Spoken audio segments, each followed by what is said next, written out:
कांग्रेस का बिहार में है क्या? कभी ईवीएम पर ठीकरा फोड़ते हैं, जो चीर हरण किया वो कांग्रेस पार्टी ने किया। कभी इलेक्शन कमीशन पर ठीकरा फोड़ते हैं। ना नीति है और नीयत में भी खोट। नमस्कार, मेरा नाम प्रेम है और आप देख रहे हैं फर्स्ट बिहार झारखंड। तेजस्वी यादव दावा ठोक रहे हैं कि 2025 में मुख्यमंत्री बनेंगे, पर बीजेपी के बड़े नेता अनुराग ठाकुर पटना पहुंचे हैं। देखिए, सब सवाल किया गया तो किस तरीके से तंज कस रहे हैं और कह रहे हैं कि क्या उनका गठबंधन ये तय कर दिया है। उतना ही नहीं, राहुल गांधी और कांग्रेस के राष्ट्रीय अध्यक्ष मल्लिकार्जुन खड़गे भी बिहार आए थे। किस तरीके से पूर्व केंद्रीय मंत्री अनुराग ठाकुर अपनी बातों को रख रहे हैं, सबसे पहले हम आपको वो सुनवाते हैं।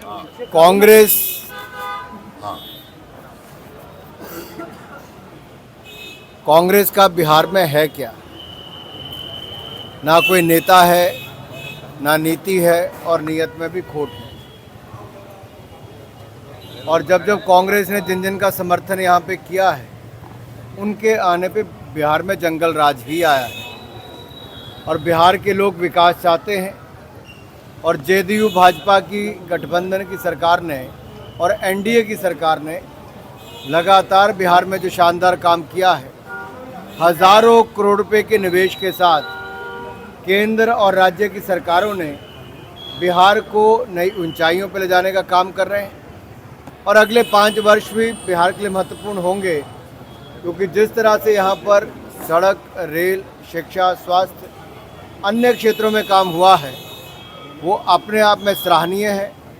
और एक बार फिर एनडीए की सरकार यहाँ पर बनने जाएगी। प्रधानमंत्री का 24 अप्रैल को दौरा है, कई योजनाओं के शुभारंभ भी करेंगे, नमो भारत ट्रेन का भी। क्या लगता है किस तरीके से चुनावी वर्ष में उसका फायदा हो पाएगा? माननीय प्रधानमंत्री जी का बिहार प्रेम सब जानते हैं। अगर आप याद करें, मखाना को भी अंतर्राष्ट्रीय स्तर पे जिस तरह से बढ़ावा देने का काम किया गया, मखाना बोर्ड की बात भी करें या फिर जिस तरह से मखाना की ब्रांडिंग भी हुई है, और उसी तरह से यहाँ पर गंगा जी पर पुल हो, रेलवे लाइनें हो, सड़क मार्ग हो, नेशनल हाईवे हो, ये बहुत बड़ी सौगात लगातार मिलती रही। और आगे भी प्रधानमंत्री नरेंद्र मोदी जी और नीतीश कुमार जी बिहार को आगे ले जाने का काम करते रहेंगे। आप भी पटना पहुंचे हैं, क्या कुछ बिहार में कार्यक्रम हो? बिल्कुल, अंबेडकर जी को लेकर हम लोग संविधान दिवस जिस तरह से नरेंद्र मोदी जी के नेतृत्व में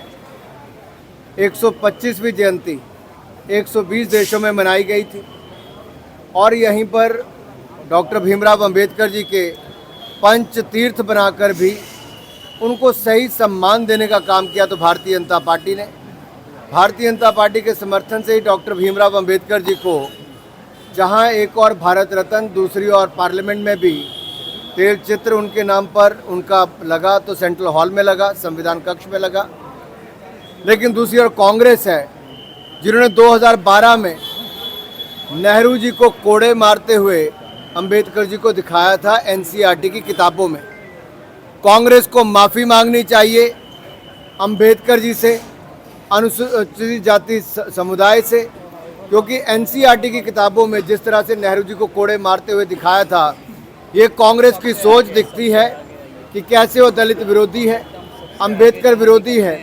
और नेहरू जी ने अंबेडकर जी का अपने मंत्रिमंडल से जैसे मजबूर किया इस्तीफा देने के लिए, अंबेडकर जी को चुनाव हराने का काम ये पंडित नेहरू जी ने किया था, कांग्रेस पार्टी ने किया था। और एक तरह से घुट-घुट कर उनको जीवन जीने पर मजबूर कांग्रेस पार्टी ने किया।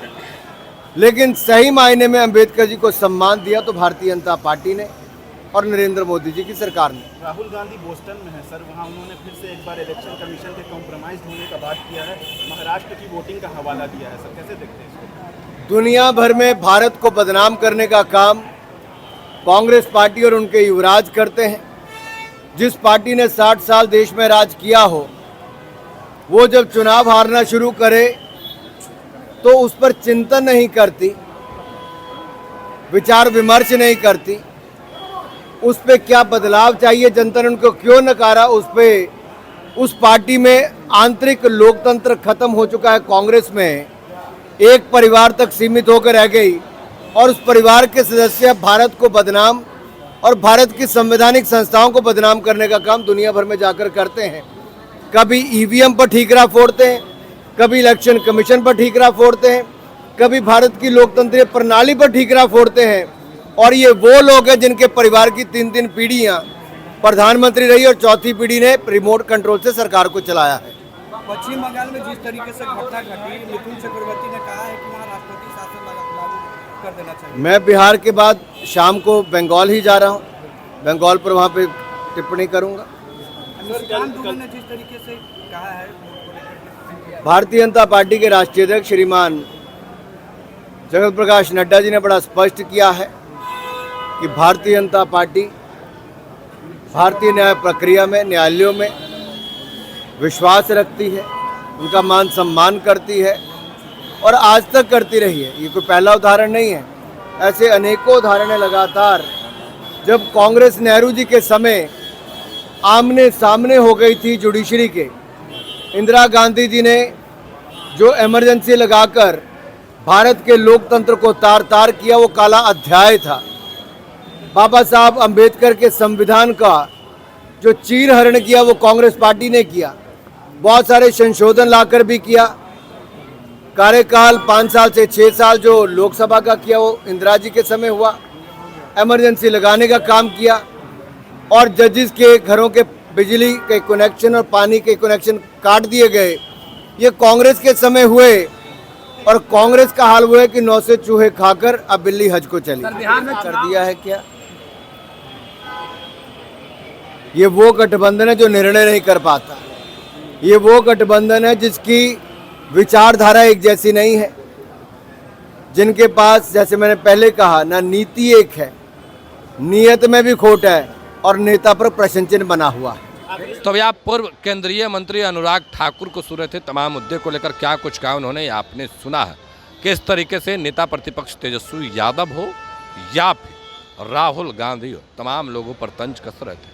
फिलहाल के लिए इतना ही, आप बने रहे फर्स्ट वे झारखंड के साथ। धन्यवाद। गोल, जहां 27 वर्षों के सफर में 17,000 से भी अधिक छात्रों ने डॉक्टर एवं इंजीनियर बनकर भरे सफलता की ऊंची उड़ान, जहां साधारण छात्र भी बिहार टॉपर्स बनकर बना रहे इतिहास।